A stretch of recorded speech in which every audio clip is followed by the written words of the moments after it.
Y tenemos el placer de presentar a nuestro invitado del día de hoy, el doctor Miguel Valerio, que cada vez que viene, bueno, además de darnos primicias nacionales, es un placer recibirlo aquí. Feliz año, doctor. ¿Cómo le va? Buen ¿Cómo está día, usted? Michelle, todo el elenco de Síntesis, contento de empezar el año con ustedes. Qué Como bueno. tiene que ser. Estamos empezando el año analizando todos estos temas, estamos en un tiempo de justicia, de diferentes matices. Claro. Siempre es un placer tener a Miguel Con nuevo Valerio. look usted, se Miguel quitó la Valerio con barba y nosotros. demás. Sí, año nuevo, vida nueva. Ah, sí. Hay que inspirarse. No, cuando pensamos en el primer invitado del año, ya de manera formal, pensamos precisamente en el doctor Miguel Valerio, que aparte de un gran amigo, es uno de los juristas más importantes del país. Y su opinión tiene el peso de toda esa sapiencia. Entonces, por eso es importante tenerlo a comienzo del año. Claro. Doctor, el día del Poder Judicial, el discurso del presidente de la Suprema Corte de Justicia, su opinión sobre el discurso y sobre las perspectivas en el próximo día de la reunión del Consejo Nacional de la Magistratura. Mira, es un año que empieza en tema judicial como agenda nacional, precisamente la elección de una nueva Suprema Corte de Justicia, porque todos irán o a evaluar desempeño o a evaluar nuevos miembros. No hay duda de que el discurso del doctor Mariano Germán Mejía era por todos esperado. Creo que el discurso era una despedida. El doctor Mariano Germán Mejía, con quien tengo que decir, tengo una amistad con él y principalmente con su hija Mariel, es una persona que pasó por la Suprema en un momento convulso, con poco tiempo, porque es que yo estoy en contra, siempre lo he dicho, de los 7 años más la reelección. Yo preferiría un solo mandato de 10 años y con cierta edad para llegar a la Suprema Corte de Justicia y que este sea como el cierre de tu carrera de juez o de abogado si tú tienes que ingresar. Pero el doctor Mariano Germán Mejía habló en clave de lo que él hizo, de lo que él prometió y de lo que él hizo. Yo no, pese a mi amistad, tengo que ser objetivo, no he estado muy de acuerdo con esta Suprema Corte de Justicia. Creo que he sido muy crítico con la sentencia de ellos, porque hay dos formas de ver a la Suprema. Los grandes casos, ¿no verdad?, que son los casos controvertidos y pueden tener nombre y apellido, Félix Bautista y unos cuantos más, y los pequeños casos, que es donde uno ve el día a día.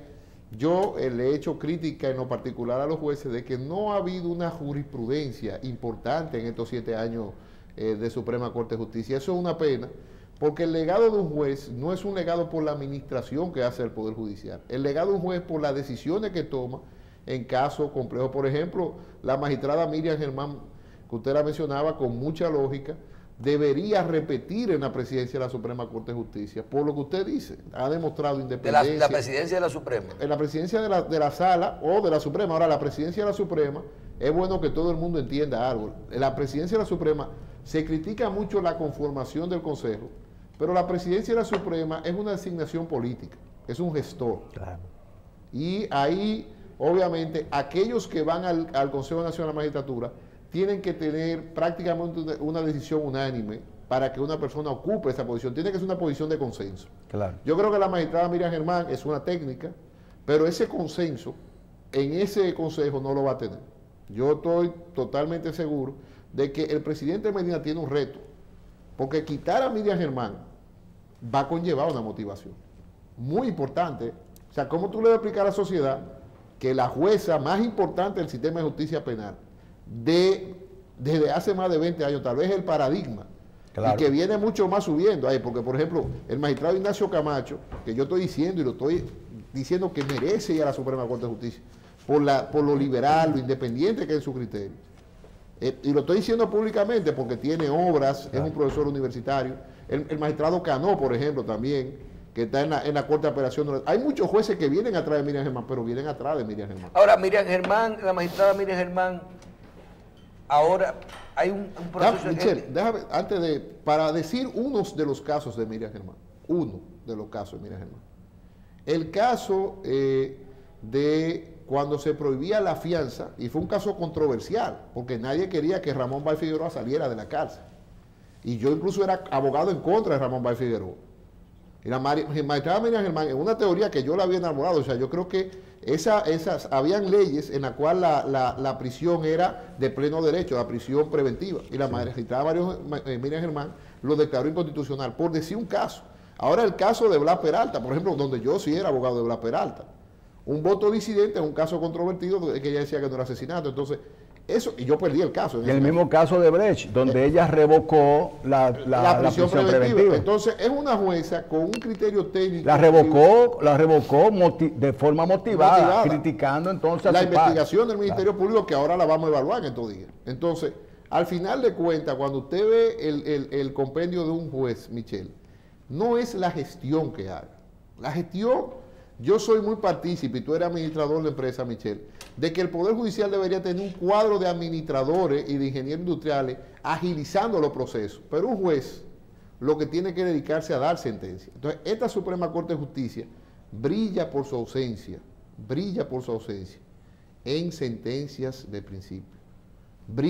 Y lo quiero decir con responsabilidad, brilla por su ausencia. Yo tengo muy buenos amigos ahí, le he dicho, pero agarren casos insignificantes, denle apertura y sienten precedentes importantes. Pero eso ha brillado. El magistrado, por ejemplo, Mocoso Segarra, no ha hecho nada.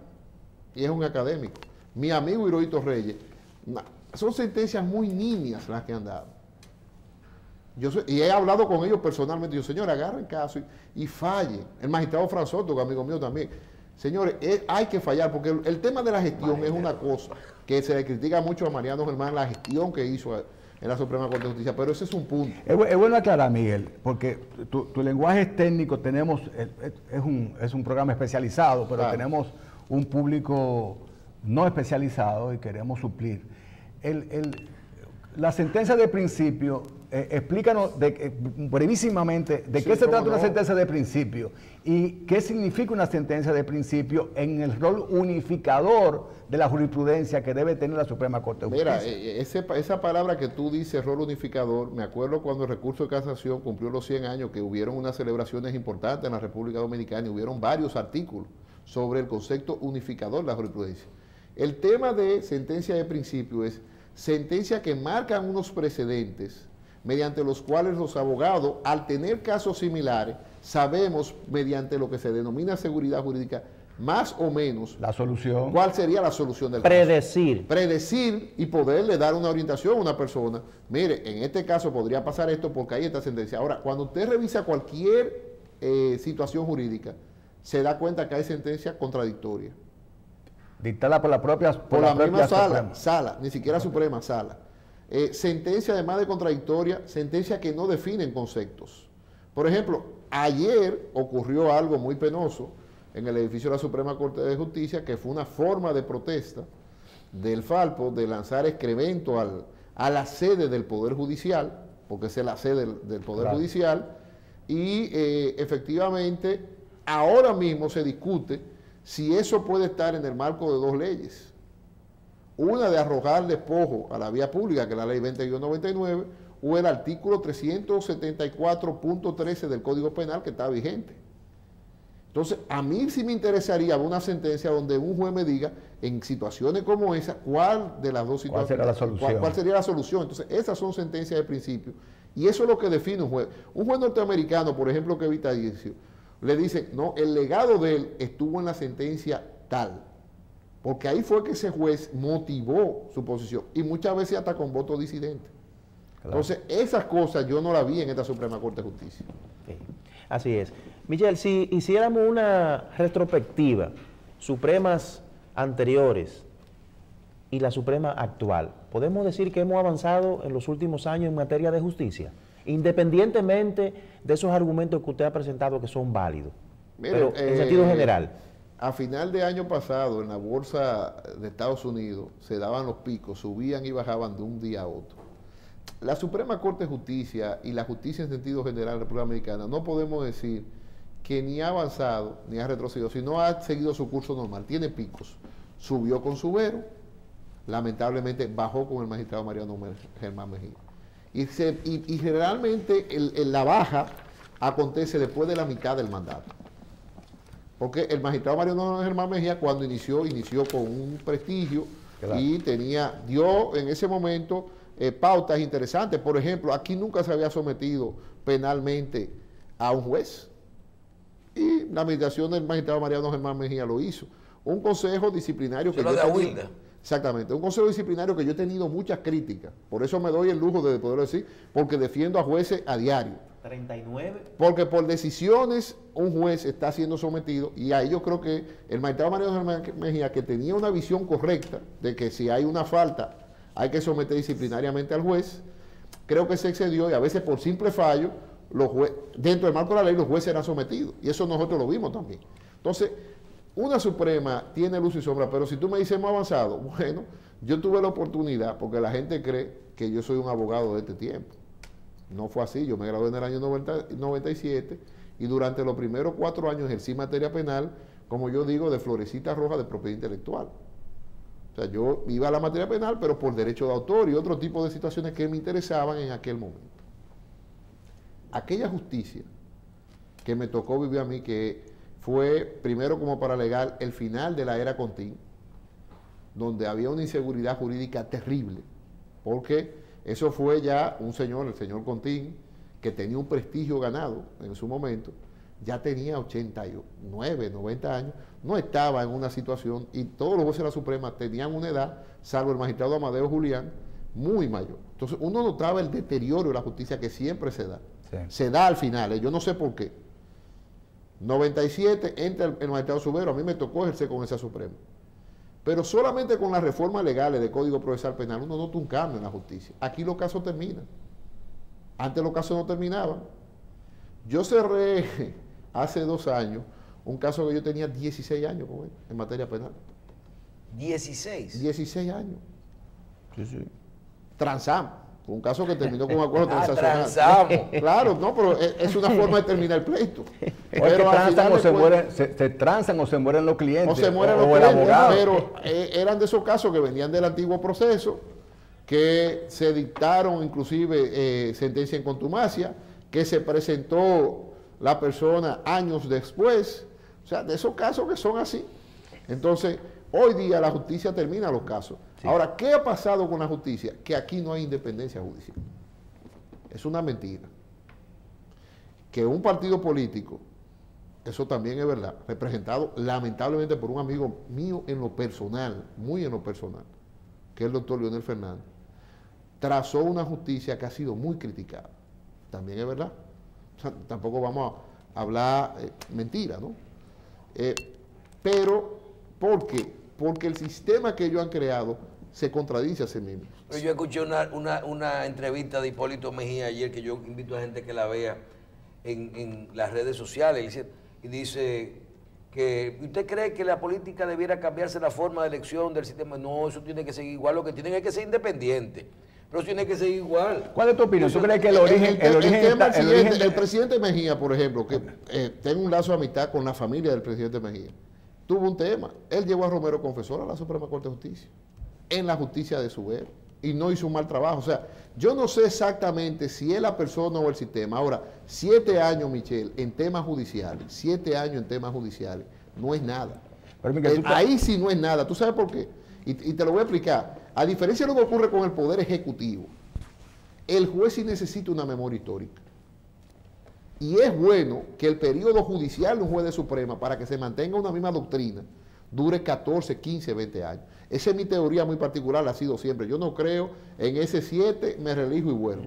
Yo creo, vamos a darle los 14. Son 14 que necesitan para hacer un legado, los 14 de corrido, y usted no vuelve más. Aunque la edad, aunque pase los 75 años. Mira, en Estados Unidos duran hasta 100, 90. No estoy de acuerdo con eso. Creo que ya una persona de 75 años debe dar paso a un cambio. Pero depende, porque hoy estamos viendo, tú tienes un Subero, tú tienes muchísima gente que ya tienen cerca de la edad y están... Mira, el magistrado Subero, que en los últimos meses y años hemos compartido, y bueno, yo fui un crítico del magistrado Subero en su momento, porque yo soy un abogado defensor. O sea, mi naturaleza es criticar el sistema. O sea, mi naturaleza es buscar los recovecos del sistema. Natural, ¿no? Sí le reconozco mucho talento al magistrado Subero. Sin embargo, el magistrado Subero, hay muchos suberitos por ahí. Igualito, de 40, de 45, de 50, de 55. Hay muchos jueces con la misma preparación que el magistrado, que él lo reconoce, que el magistrado Subero. Entonces, ¿por qué nosotros tenemos que casarnos con gente la vida entera? Yo, por ejemplo, estaba viendo hoy la Junta Central Electoral. y lo voy a decir no con ánimo de tirar un cubo de lo que le tiraron a la Suprema, pero mi hermano, Cataño ha sido 7 veces tema electoral. El señor Saladín ha estado como 200 cargos. En este país no hay relevo. O sea, yo veía aquella cosa y, por ejemplo, veía a Carmen Inverdio. Bueno, la primera vez que va, ahí hay una novedad. Pero vamos a cambiar, vamos. Aquí hay miles de Subero y miles de Luciano y miles de Mariano Germán, miles. Porque la preparación de los jóvenes de ahora, yo tengo 43 años, este año cumplo 44 años. Yo soy una persona joven, por mi edad. Pero hay muchachos de 30 y 31 años que yo les reconozco tanto talento como cualquier otro de 40, 44. Y vienen ahí porque no hemos ido especializando. O sea, Michelle, aquí hay personas que tú hablas con ellos. Y yo puedo citar miles, no voy a citar para no discriminar. Personas que tienen teoría jurídica muy sólida, sí, reconocido en academias internacionales, porque han estado en academias internacionales, que eso no se daba antes. No se daba antes porque aquí había muchos autodidactas, el derecho ha cambiado mucho, aquí había autodidactas, muy buenos, muy respetables, porque el simple hecho de decir que tú te formaste tú mismo, es mucho. Sin embargo, esa no es la realidad del derecho actual. Entonces, yo no estoy casado con nadie. Yo creo que 7 años son pocos en materia judicial. Como usted no está casado con nadie y puede ser una facultad, ¿cree usted que el Consejo Nacional de la Magistratura pudiera evaluar los jueces actuales de la Suprema Corte de Justicia, ratificarlos o destituirlos a todos y nombrar nuevos jueces? Mira, el tema del Consejo Nacional de la Judicatura, que ahora se está estudiando y se están haciendo artículos hasta de cómo tienen que ser las motivaciones del Consejo Nacional de la Judicatura, lo primero es que yo no estoy de acuerdo con su composición. No estoy de acuerdo. O sea, por ejemplo, el Procurador General de la República no debería estar en el Consejo Nacional de la Judicatura por una sencilla razón. Porque quien evalúa, quien le pone límite al poder del Ministerio Público son los jueces. Si yo sé que en 7 años un procurador me va a evaluar, más ahora que hay la carrera del Ministerio Público, es decir, el procurador no es el procurador, el procurador es el procurador, mató a su adjunto, mató a los ministerios públicos de ahí para abajo, que vienen conviviendo con jueces durante muchos años. O sea, yo mismo ahora voy para el Palacio de Justicia de Ciudad Nueva. Tengo un tema, una vista en la Fiscalía. Yo empiezo con jueces que hoy inician, que tal vez lo nombraron hoy.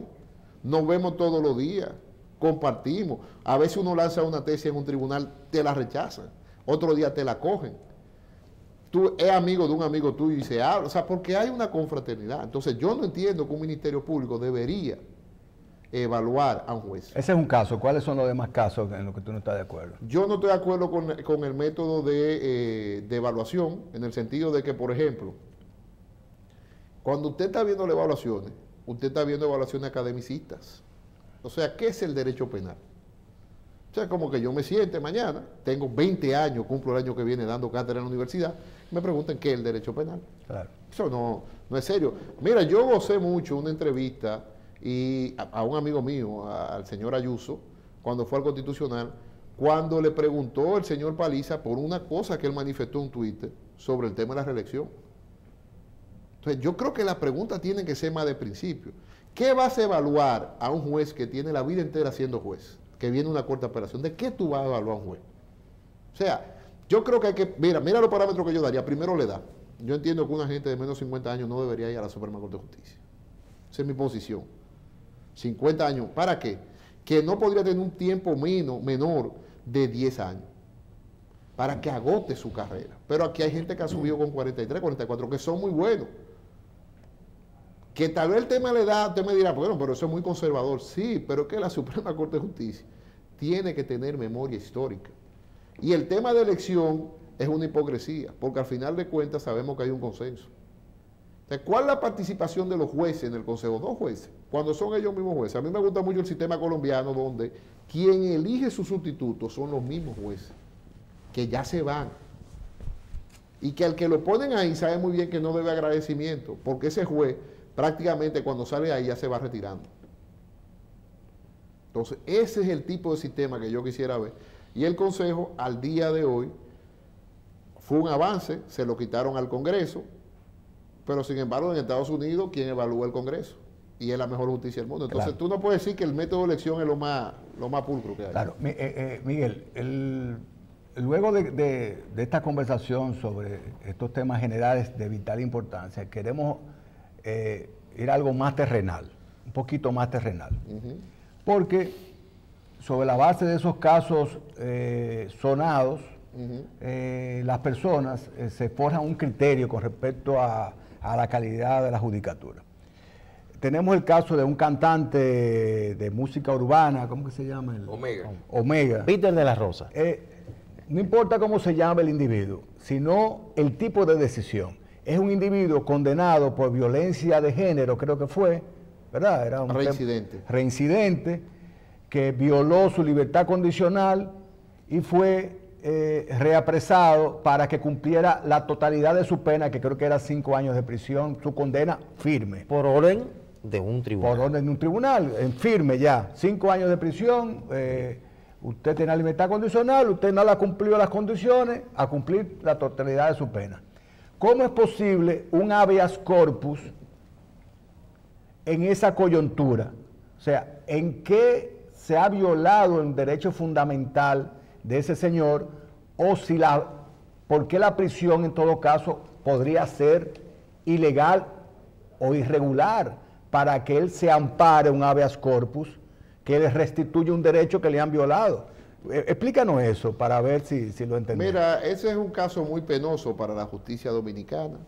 Es un caso que se le tiene que cargar al Ministerio Público, básicamente, no solamente a la jueza que decidió que ya lo hizo mal. ¿Por qué al Ministerio Público también? Porque el Ministerio Público no se opuso con una simple inadmisibilidad. Una inadmisibilidad es cuando un abogado o un Ministerio Público entiende que una situación no cumple con los requisitos necesarios para ser ni siquiera conocido por un juez. Eso es un mal precedente para... Ahora te explico. Fíjate que Fidel inicia su narrativa explicando lo que ocurrió. O sea, este es un señor que ha sido reincidente. En una campaña millonaria que tiene la Procuraduría, ni una más, es un mal mensaje. De entrada de política criminal es un desastre que se le carga al Ministerio Público. Por eso lo estoy diciendo, porque no se opuso ni apeló la decisión. O sea que tiene 2 fallas. Fidel dice, él estaba ya en libertad condicional. Lo reatrapan, cúmpleme la totalidad de la condena. ¿Cuál es el mensaje? El mensaje es que cuando usted le liberen condicionalmente, usted todavía tiene otra oportunidad de violar la condicional, pero ya usted violó una, número 1. Número 2, para tú hacer tecnicismo jurídico, la experiencia me ha dado que con la misma ley tú eres más elegante. O sea, porque el juez de ejecución de la pena pudo hacer exactamente lo mismo y decir, bueno, yo entiendo que hay una violación porque la libertad condicional él la violó, pero él tiene derecho a la reinserción. Yo no sé, inventarse una teoría de esa teoría que se inventan cuando quieren buscar un Pero estaba a la mitad de la pena, Miguel. Pero que había incumplido la condicional. Sin embargo, usted habla del Ministerio Público y yo quiero decir, mira por ejemplo los 3 tweets de Jenny Berenice, que sabemos, ¿verdad? El primero fue que una decisión de un juez de ejecución ratificada por una corte de apelación no puede modificar a un juez de primera instancia. Eso es lo primero. Lo segundo que dice, y después nos quejamos y nos preguntamos por qué la gran mayoría de los ciudadanos no tienen confianza en la justicia, libertad de Omega por medio de un habeas corpus, no hay forma de justificarle en derecho. Así de sencillo. No, yo le contesté, pero no hay que creer en la justicia, sino también en el Ministerio Público, porque quien no se opuso fue el Ministerio Público. Miguel, lo contesté ahí mismo, por ahí tiene que estar mi Twitter, donde yo le decía, magistrada, todo lo que usted dice es verdad, pero hay un problema. Miguel, déjame poner un cascabel a ese tema. Déjame decir algo, Fidel, antes, para que la gente explique. El habeas corpus es una figura jurídica de derechos humanos. Exacto. Para cuando hay una violación a la libertad de una persona sin orden judicial o de una manera arbitraria en aquel entonces, que eso desapareció con el Código Procesal Penal. Pero una vez que un juez de la República ha evaluado tu caso y se te condena, solamente hay un solo funcionario judicial que tiene competencia para solucionar cualquier conflicto, inclusive violación a derechos humanos, que se pueda producir en la cárcel. Es que después que tú estás condenado definitivamente, el único juez competente es el juez de ejecución. O sea, ¿cuál es la irregularidad de la prisión? Claro, pues déjame ponerte este cascabel. ¿Tú crees que hubo un acuerdo para la libertad de Omega donde participó el Ministerio Público para no oponerse? Y Totalmente. O sea, sí. O sea, ¿y tú crees que eso se le ocurrió a ese Ministerio Público de la provincia no oponerse, o alguien se lo instruyó? No, eso fue una instrucción, o sea, es que eso no se toma así. Es que mira, yo te voy a decir algo, Fidel, por eso te digo que la elegancia conlleva muchas cosas. Yo he visto más de 10 o 15 habeas corpus declarados inadmisibles en la misma situación, diciendo a los jueces, yo no tengo competencia para conocer eso. De hecho, fíjate que ellos intentan un primer round y el juez le dice que no.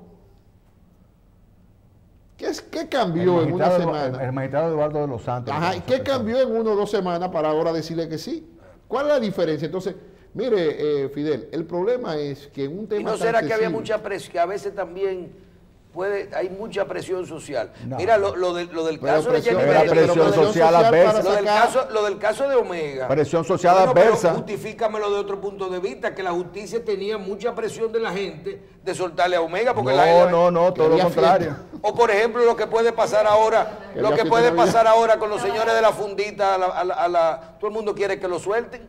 No, pero no es que lo suelten, es que mira lo que pasa, Michelle.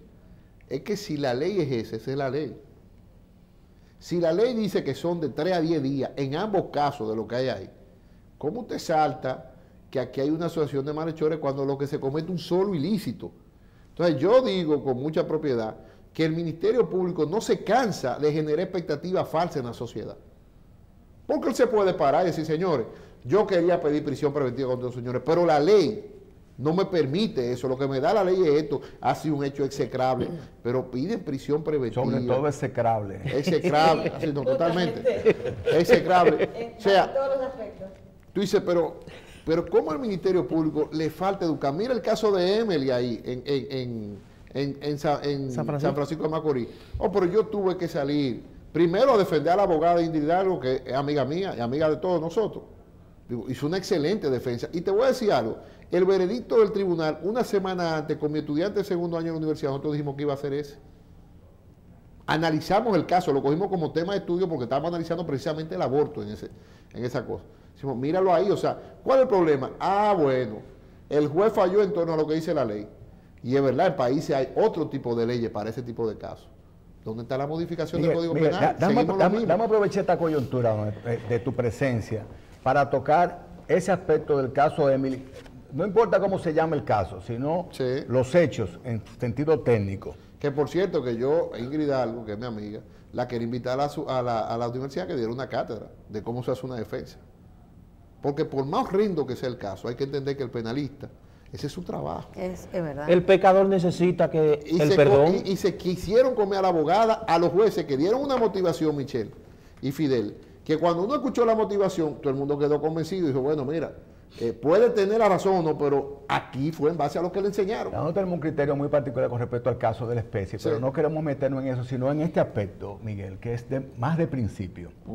Al margen de la muerte de una niña, un hecho horroroso, en unas circunstancias también muy horrorosas, yo quiero ir a otro aspecto. O sea, de alguna manera, en ese caso se planificó un aborto inducido, ¿verdad? Que salió mal porque fue una perforación del útero y demás. Si hubiera sido un simple asesinato, simple y llanamente buscarían otro método, bala, golpes, etcétera. No tanta elaboración como el intento de un aborto. Ahí hubo una planificación de un aborto. A la luz de nuestra Constitución actual, el artículo... El de la vida. El 37, el artículo 37 de la Constitución de la República, que establece la protección de la vida a partir de la concesión. O sea, a partir de la concesión en el útero de la mujer de un ser que posterior... La concepción es el semen con... Exacto, el momento en que el óvulo es fecundado por un espermatozoide, se forma un feto y esa es la concepción, la maravillosa concepción. Entonces, si la protección de la vida es a partir de la concepción, extraer ese ser que se encuentra en el vientre de la madre no es al margen de cualquier otro aspecto, no es un crimen, no es el asesinato de una persona, hablo de asesinato, no de homicidio. ¿Por qué asesinato? Porque esa eliminación de esa vida es planificada, premeditada, con alevosía, ¿verdad? Para quitarle la vida a un ser que tiene una protección constitucional desde ese momento. No es un asesinato al margen de cualquier otra consideración. No, porque mira, en materia penal hay un análisis que se llama el principio de especialidad. O sea, si hay un artículo que regula específicamente la situación del aborto, no podría concurrir al asesinato porque estaría protegiendo 2 veces lo mismo la vida. O sea, cuando aquí hay un delito de aborto, ya se está protegiendo esa vida. ¿Cuál es el problema que hay, Fidel? Que fruto de un choque iglesia... Perdón, no estoy de acuerdo contigo. Sí, bueno, pero... eso es lo bueno, pues eso es lo bueno. No estoy de acuerdo por lo siguiente, y es que ese artículo que sancionaba el aborto coexistía con una constitución que protegía la vida a partir del nacimiento vivo y viable, no a partir de la concepción. Siendo la constitución la madre de todas las leyes positivas que están jerárquicamente por debajo de ella, no hay una contradicción entre la ley positiva y la constitución, sino que la constitución se impone a la disposición del aborto. Considerando entonces que la eliminación de esa vida con protección ahora novedosa con el artículo 37 es eliminada con premeditación, entonces sí conllevaría un homicidio o un asesinato. Lo que pasa es que el 37, Fidel, no modificó la situación del Código Penal. El Código Penal está ahí. Lo que pasa es que abuso de confianza con estafa no puede confluir. Aborto con asesinato no puede confluir porque el mismo bien jurídico está protegiendo con 2 artículos diferentes.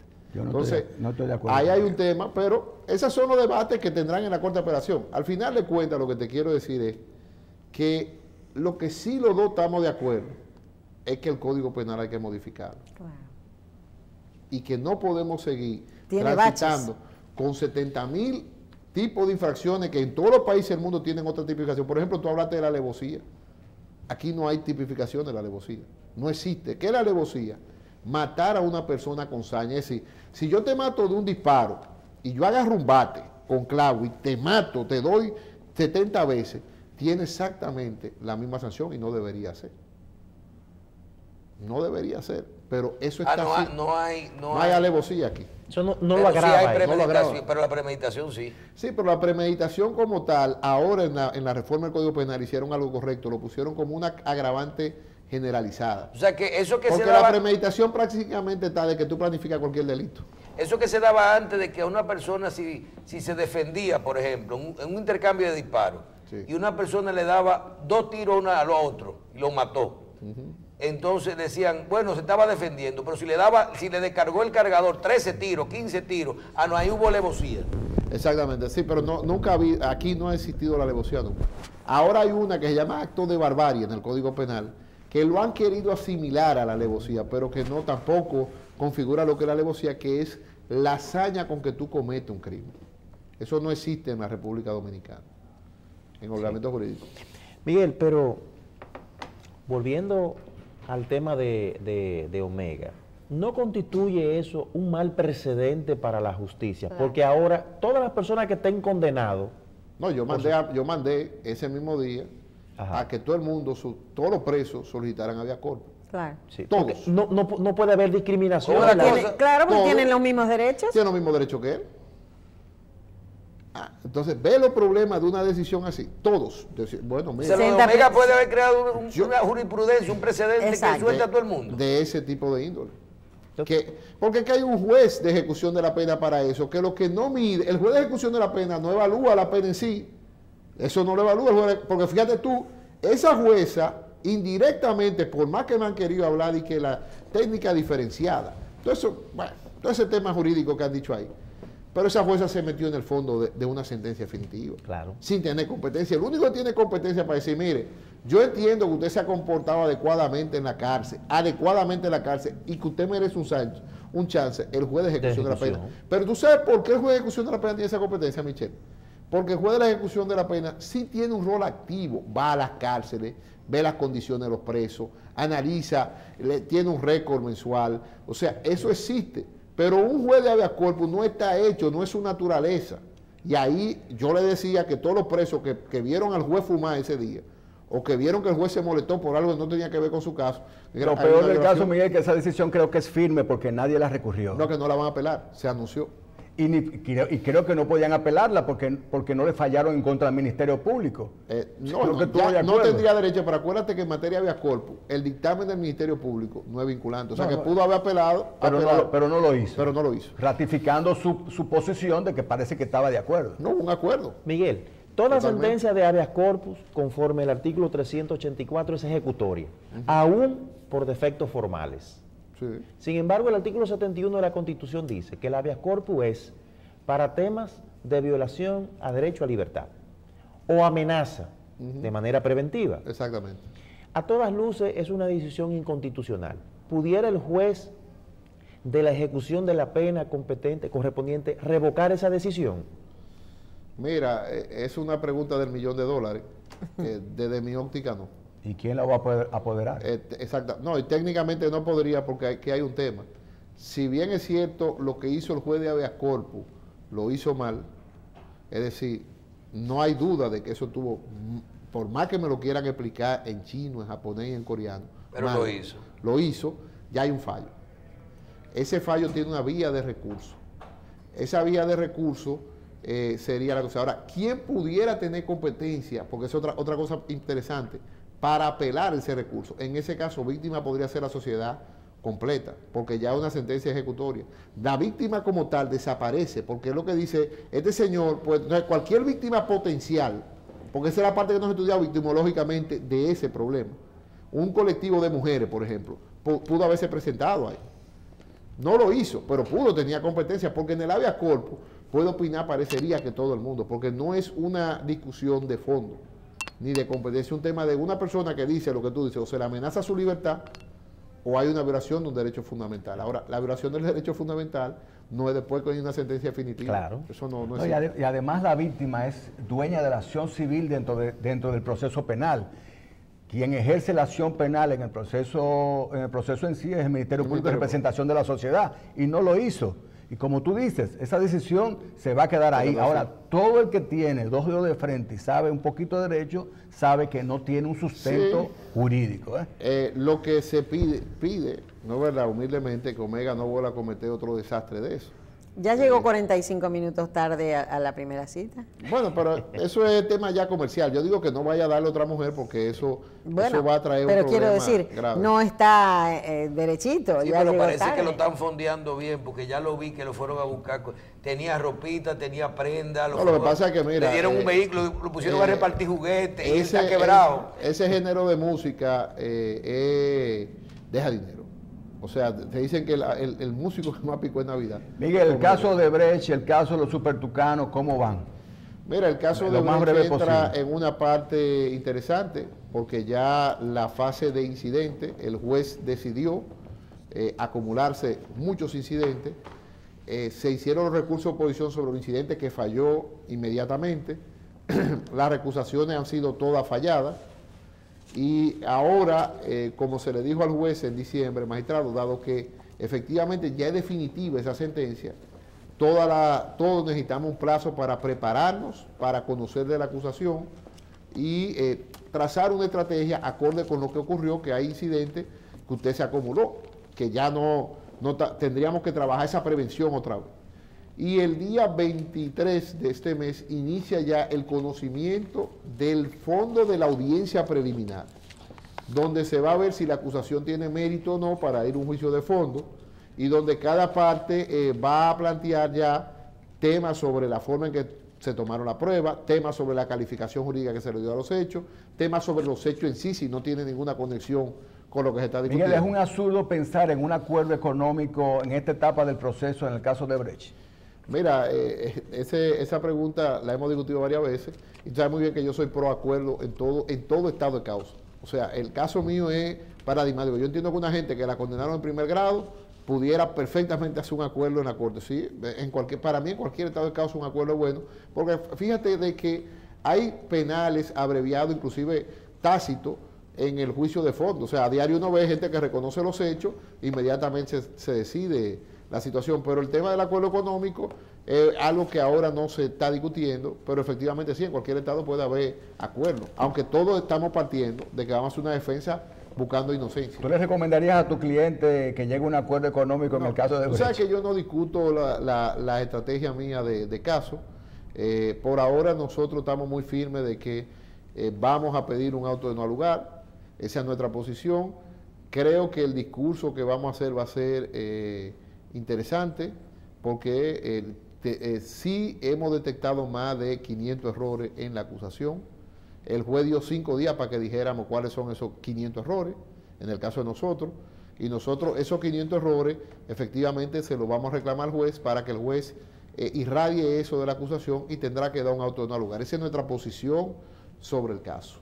Y la hemos mantenido del día 1 y la vamos a seguir. Por ahora, pensar en un acuerdo cuando no sabemos ni siquiera cuál es la calificación jurídica de esto es muy difícil. Pero efectivamente el tema empieza ya a tomar cuerpo, estaríamos viendo el auto. ¿Ese caso va a durar 16 años, 15, 12? Mira, ese es un caso que puede durar 3 o 4 años. Fíjate tú que ya tiene 2 años.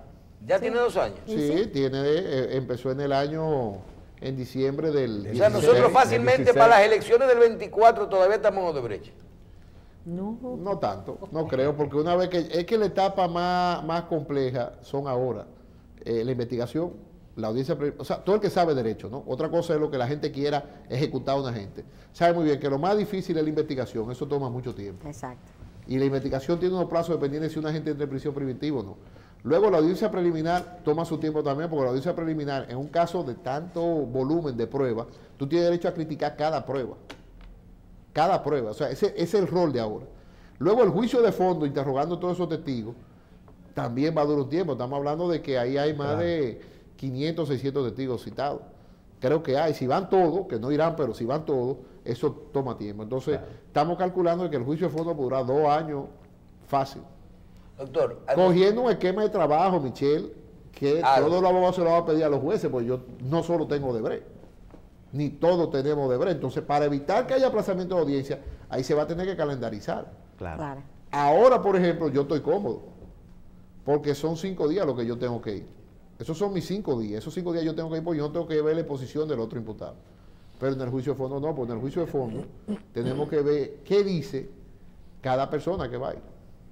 Bueno, si el suyo llega a juicio de fondo, pues usted está pidiendo un no al lugar. No, lo que estoy diciendo es... Él dice que en términos generales, en el fondo hay que estar atento a todo. Es un proceso normal. O sea, ¿Todavía hay posibilidad de acuerdo? Siempre hay. Siempre hay, porque lo vemos a diario. Doctor, pero no va a haber acuerdo. Nos quedan 2 minuticos y en el día de ayer, cuando vimos el grupo de jóvenes de la Falpo, no tan jóvenes. Bueno, de señores de la Falpo, que hay un viejito, tirar las funditas en la Suprema Corte de Justicia.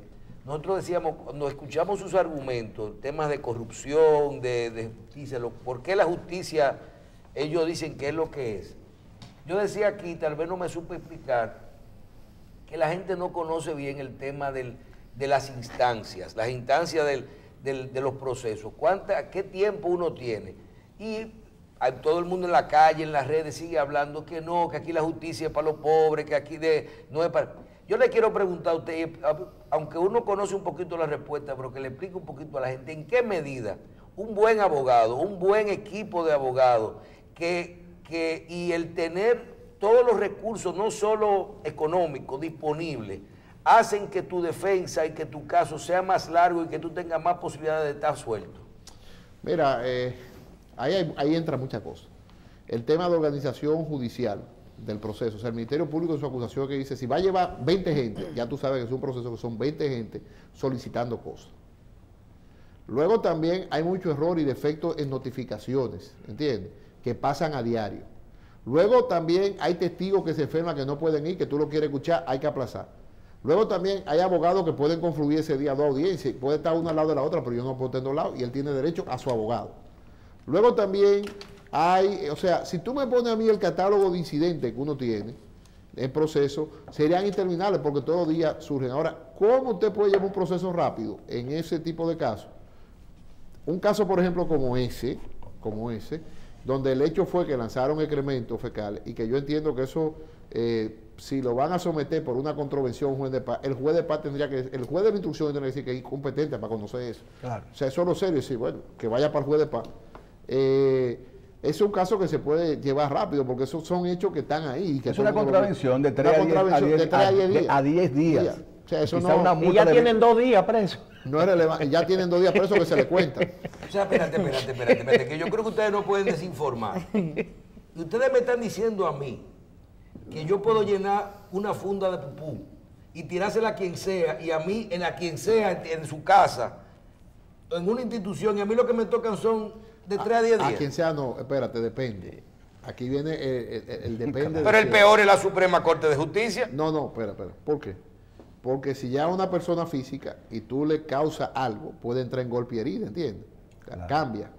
Aquí estamos hablando que le lanzaron a un edificio. Por eso, Pero tú que me caes- decían que estaba O sea, mal, que lo dijeran tú que habían quieres que arrojado sancionemos piedras. es el símbolo de la Suprema Corte de Justicia. Ok.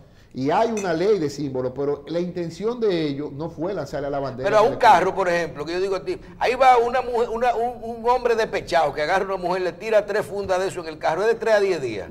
No, espérate, porque ahí puede haber violencia. Es que depende. Ahí puede haber violencia psicológica contra la mujer. Doctor, usted verá a la gente haciendo pero fila. no ponga, Ah, eso sí. Pero no ponga Se mucha... acaban las fundas plásticas O hoy sea, en los yo no supermercados. conozco, oye, yo no conozco a Michelle Jacín de nada.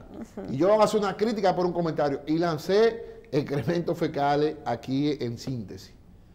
Bueno, lamentablemente la ley actual es de 3 a 10 días, eso es lo que dice la ley. Y no inventemos, en el caso de la especie es de 3 a 10 días. Sí, a punto. No puede haber asociación de malhechores porque no fue que se asociaron para cometer un crimen. No. ¿Me entiendes? Sino una infracción. Mira, y te voy a decir algo, una buena defensa ahí, se podría ir hasta por un tema ideológico y político ahí. Una manifestación de protesta exagerada, pero podría buscar hasta atenuante y una serie de cosas. Ahora, para 3 o 10 días, yo creo que la discusión no va a ser Lo tan que sí grande. yo estoy de acuerdo, no sé si tú le estás, Miguel, también, en que si es de 3 a 10 días le echen 10. Sí, porque ¿Por qué? fue un hecho sancionable. Claro, porque no podemos Sí, imaginarnos pero ¿qué es lo que pasa? que para Fidel, usted emitir una opinión ahora, mira, usted pueda agarrar una hubo- funda de excremento y echársela a quien usted crea que merece que Pero recibir yo te voy a eso. decir una cosa. Porque entonces Yo el te país voy- va a ser Yo te un voy a decir caos. una cosa Sí, para así. que después no se quejen de... Ustedes son abogados, nosotros no lo somos, pero somos dominicanos. Aquí todo el mundo estaba por malinterpretaciones, quejando con el tema de Marlon y Marlin. Que si a ella le tocaban lo que le tocaba a los 2 Que años. fue por los un 5 tema años. probatorio Bien. de ella, Usted probatorio. está hablando aquí del caso de Omega. Sí. Usted acaba de decir que todo el mundo está de acuerdo aquí, tranquilito, frío. ¿Por qué Omega? Porque no viene de impunidad, de corrupción, de qué sé yo qué. ¿Por qué Omega tiene que estar suelto? Pero mire como usted está diciendo detrás. Si Omega mañana le da un trompón a una mujer, aquí no va a haber cárcel para aguantar lo que va a pasar. Sí, claro. Porque esa persona que lo soltó no debió soltarlo. Es así, Claro. eso es correcto. Entonces, Pero el tema que tú dices es un problema de ley, de técnica legal. Si eso es lo que dice la ley, yo no le puedo aplicar más que lo que la ley dice. Y cuando se y la comete gente de los una- 3 brazos presos. Que es una barbaridad. Eso no tiene madre. Que es una barbaridad. Eso son barbaridades, porque prisión preventiva debería ser prácticamente para terroristas, otro tipo de cosas. Doctor, gracias. A ustedes. Arrancamos bien. Arrancamos bien, hemos hecho un análisis y tenemos que darle seguimiento al Consejo del Poder Judicial, y se lo digo al Consejo Nacional de la Judicatura. La magistrada Miriam Germán es intocable, y si la van a sacar, yo quiero ver la motivación. Lo estoy diciendo expresamente porque he visto que muchos abogados nos hemos manifestado en ese sentido, de diferentes áreas, porque sabemos de la integridad de esa señora. Claro. O sea, el Consejo de la Judicatura lo ha hecho bien hasta ahora, porque no lo ha hecho mal. O sea, las elecciones de jueces que ha hecho este Consejo de la Judicatura ha sido ejemplar hasta ahora. Estamos hablando de que, por ejemplo, el magistrado Domingo Gil en el Constitucional es una insignia. El señor Miguel Valera, que no lo conozco en lo personal, es una insignia. Pero cuídense, porque este es el momento donde se reparten los pares y los nones. Muchísimas gracias, doctor Valerio, por haber estado Gracias con a ustedes. nosotros, este abogado penalista que viene a dar cátedra aquí a Síntesis siempre. Gracias. Muy amable. Miguel, gracias. A ustedes. Saludos a la familia. Me sentí cómodo. Sabes que los miércoles es el día que más se ve síntesis. Ah, y cuando tú vienes se ve mucho más. Ah, pues gracias por lo que me toca. Lo que Michelle no me ha querido poner un chequecito para la vez del mes. Aunque sea por una pizza en Pizzarelli allá El abajo. problema de ese abogado, oye bien, que él tiene que repartirse de tantos casos que tiene. Entonces también quiere cobrar De Pizzarelli, por una pizza en Pizzarelli. Yo lo que creo es que parte de la cuota de esta es recíproca en cuanto a... Fidel O si no, que te invitó firme un cuota a una litis. pizza en Pizzarelli ahora en Navidad. No, Pues Fidel es me un llevó clásico. unos pasteles en hoja. Oye, Es un clásico. una Fidel. gruesa de pastel en hoja llevó. Fidel y yo nos comemos una pizza en Pizzarelli todos los diciembre. No me invitó este año. Bueno, Doctor, gracias. A usted. Gracias, Miguel. gracias. Señores, esta mañana. Caballeros, gracias. Nos vemos el próximo miércoles.